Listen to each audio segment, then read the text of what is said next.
La parole est à Monsieur le Premier ministre.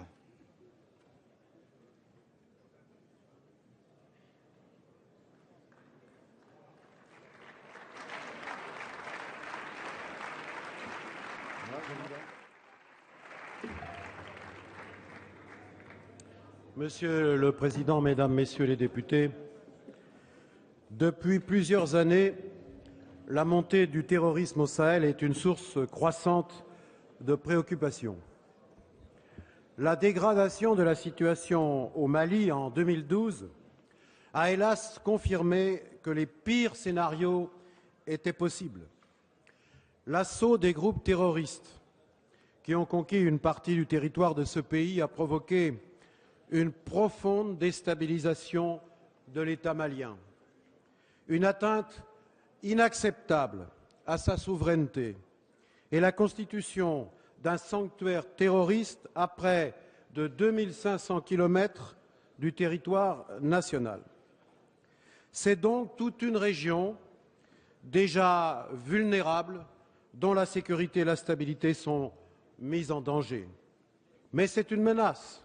Et cette menace pèse sur l'Europe et sur la France. À la tribune des Nations Unies, de l'Assemblée générale des Nations Unies, en septembre dernier, le président de la République avait averti que la situation créée par l'occupation d'un territoire au nord du Mali par des groupes terroristes était insupportable, inadmissible et inacceptable, non seulement pour le Mali, mais également pour tout le pays de la région et au-delà pour tous les États qui font preuve de détermination dans leur lutte contre le terrorisme. La France a donc agi. Elle a agi pour mobiliser la communauté internationale. Et nous pouvons l'affirmer, nos initiatives diplomatiques ont porté leurs fruits. Après 2 premières résolutions, le Conseil de sécurité des Nations Unies a autorisé le 20 décembre dernier le déploiement d'une force africaine de stabilisation, la MISMA. L'Union européenne, quant à elle, a décidé d'une opération de soutien dans le cadre de la politique de sécurité et de défense commune. C'est probablement pour y faire obstacle que pour la première fois, les groupes terroristes présents au nord du Mali, AQMI, le Mudjahou et Ansar Eddine ont regroupé leurs forces afin de lancer l'offensive contre les villes commandant l'accès à Mopti à l'est et à Ségou à l'ouest en direction de Bamako. Dès le 9 janvier, le président du Mali a lancé à l'appel à la France une demande d'assistance militaire. La prise de Konna, le 10 janvier, a achevé de nous convaincre que nous étions bien devant une agression caractérisée qui mettait en jeu l'existence même de l'État malien et que les forces armées maliennes n'avaient pas les moyens d'y résister seules.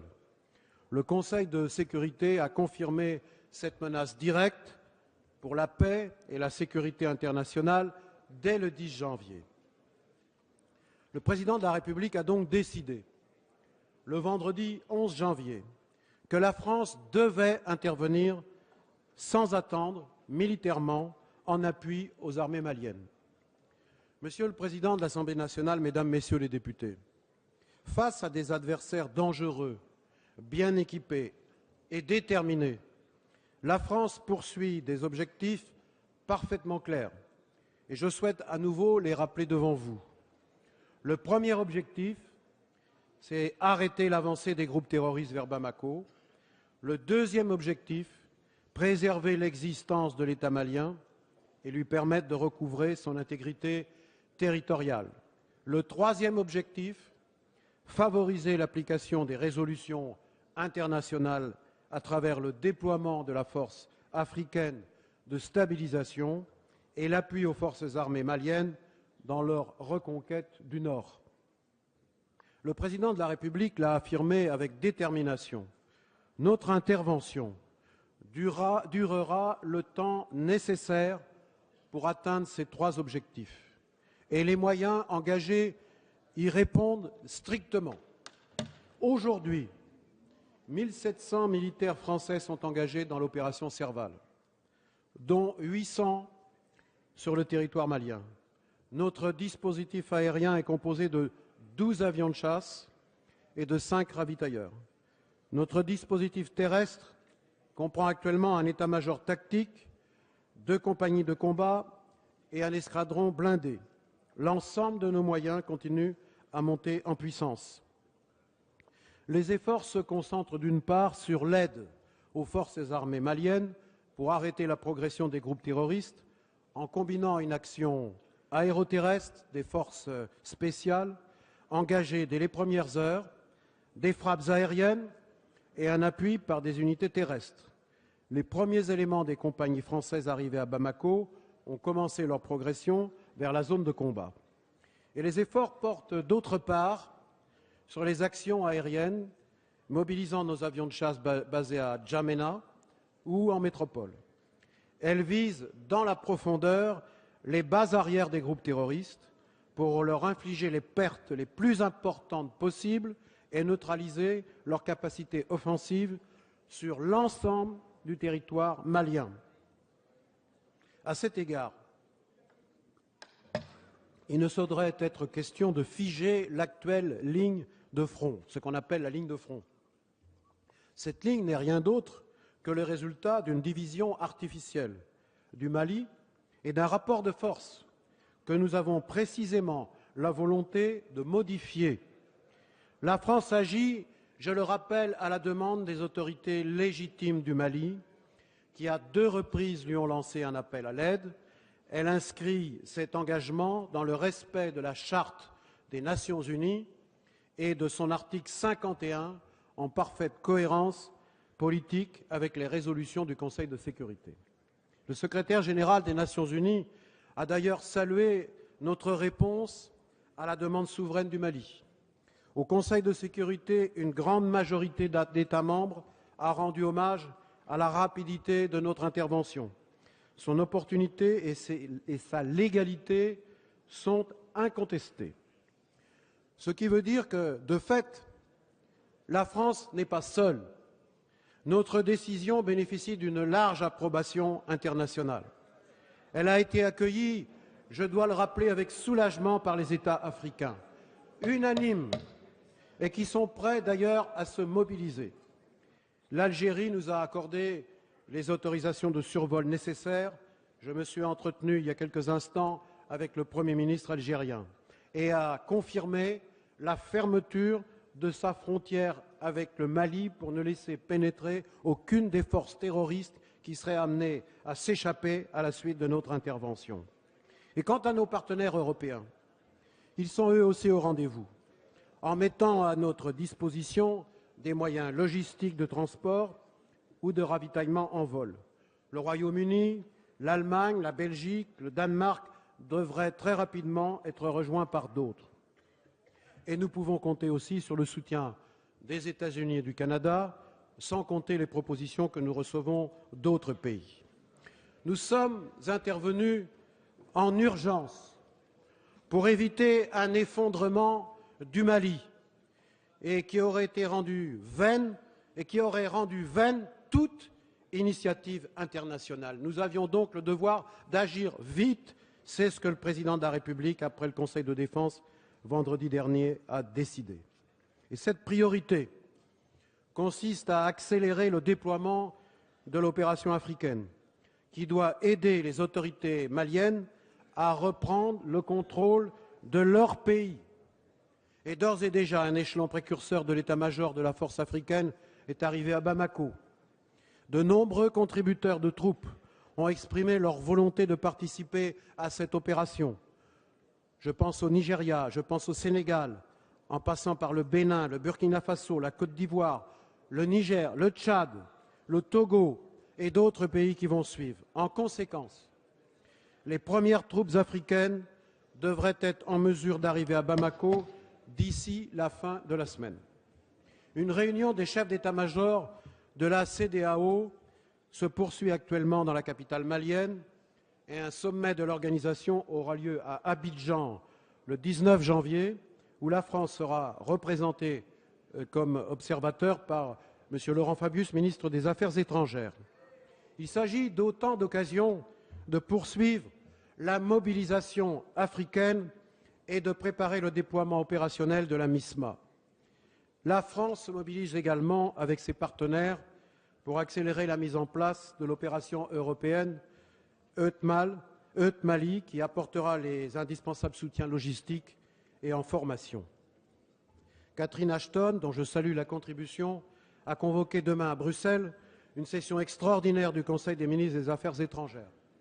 La France souhaite que cette réunion permette de créer l'ETM Mali, c'est-à-dire cette organisation de soutien en formation, d'en désigner le commandement et d'envoyer dans les prochains jours une équipe de précurseurs sur le terrain. Cette réunion examinera également les réponses à apporter à la situation humanitaire qui se dégrade évidemment sur le terrain et dans les pays voisins du Mali. Monsieur le Président, Mesdames, Messieurs les députés, j'ai évoqué hier les mesures adoptées par le gouvernement dans le cadre du plan Vigipirate. Elles ont pour but de renforcer la sécurité du territoire national, notamment la sécurité dans les transports, la sécurité des bâtiments publics ainsi que des lieux de culte. La même attention est portée à la situation de nos quelques 6 000 compatriotes qui résident au Mali et que nous avons encouragés, pour ceux dont la présence n'est pas indispensable dans le pays, à quitter ce pays sans pour autant procéder à leur évacuation. La présence de nos forces offre naturellement une protection à notre communauté principalement installée à Bamako. Enfin, comme je l'ai fait ces derniers jours, je souhaite évoquer à nouveau la situation de nos otages et l'angoisse de leurs familles. Nous sommes évidemment totalement solidaires de ces familles et de nos otages. Mais une fois encore, n'oublions pas que ce sont ceux-là même qui détiennent nos otages et qui voulaient s'emparer de la totalité du Mali.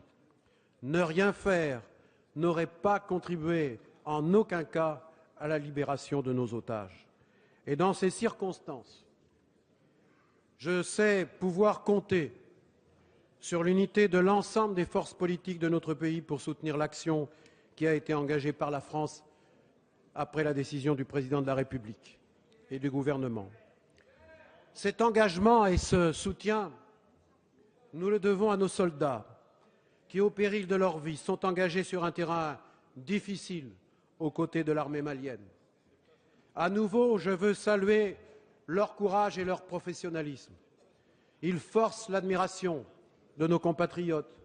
J'ai présidé hier l'hommage solennel rendu par la Nation au chef de bataillon Boiteux et je renouvelle ici, comme vous l'avez fait vous-même hier, toute ma solidarité à sa famille et la solidarité de la Nation. Monsieur le Président, Mesdames et Messieurs les députés, pour toute démocratie, l'engagement de nos forces armées est une décision qui est grave. Mais nous pouvons aujourd'hui le constater. Notre intervention a manifestement changé la donne. Sur le terrain, nous sommes parvenus à arrêter l'offensive des groupes terroristes dès le premier jour, dès le 11 janvier, à l'est et depuis mardi à l'ouest. À Bamako, les institutions de transition, qu'il s'agisse du président ou du Premier ministre, sont ainsi confortées. C'est un élément, là aussi, essentiel, car nous en avons la conviction et la volonté. Une paix durable au Mali passe bien sûr par une solution politique, c'est-à-dire l'adoption d'une feuille de route de la transition ouvrant la perspective d'élections démocratiques organisées sur tout le territoire malien.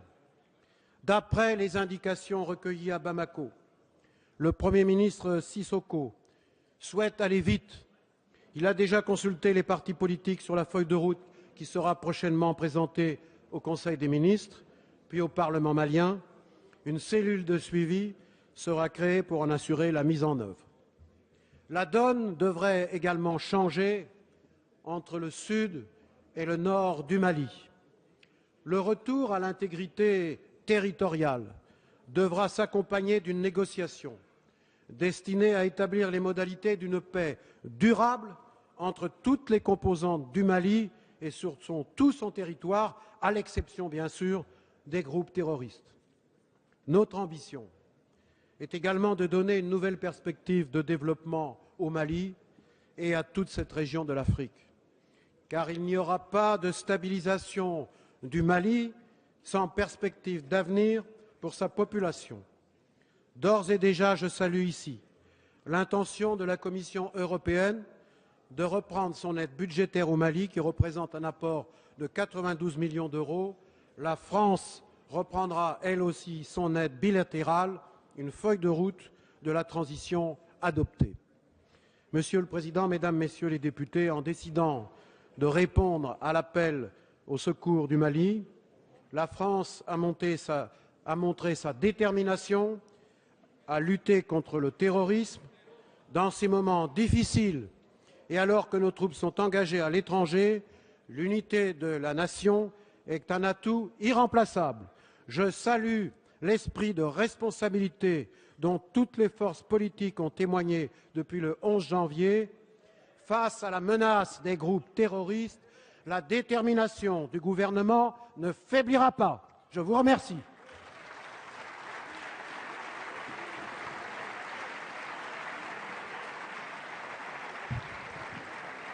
Merci, Monsieur le Premier ministre.